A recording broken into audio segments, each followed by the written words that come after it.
Verify the identity by simplifying the left side. Drag each step to place it in the correct order. The identity is secant of x minus cosine x equals sine of x times tangent of x. So I'm just going to work this out step by step.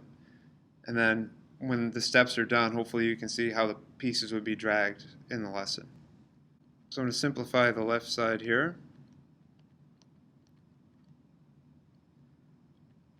Now my first instinct is to change this into sines and cosines. So I'm going to put 1 over cosine x minus cosine x. And the reason why is because I know that secant and cosine are reciprocal, so figure if I put it in terms of cosine, maybe something will work out. So I'm going to find a common denominator now.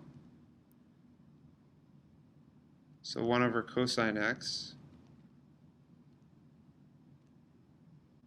minus, then I'm going to convert this into a fraction with a denominator of cosine x. So it's going to be cosine squared x over cosine x. So all I did is I took my cosine of x, put it over 1, and then multiplied by cosine of x over cosine of x.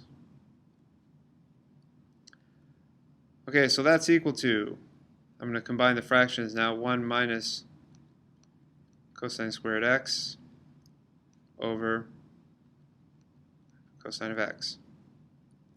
Well, 1 minus cosine squared x, that's based on the Pythagorean identity sine squared x plus cosine squared x equals 1.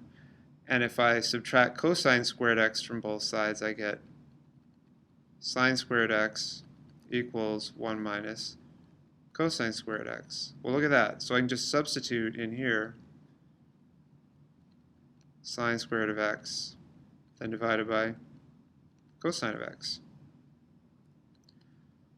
Now I'm trying to get sine of x, tangent of x, and I think I almost have it because I can do sine of x times sine of x over cosine of x. And I know sine of x divided by cosine x is tangent x, so that equals sine of x tangent of x.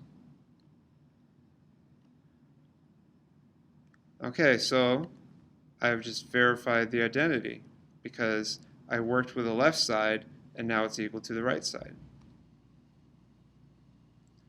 So let's review the steps. First I converted into sines and cosines, then I made a common denominator, and then I applied a Pythagorean identity and simplified.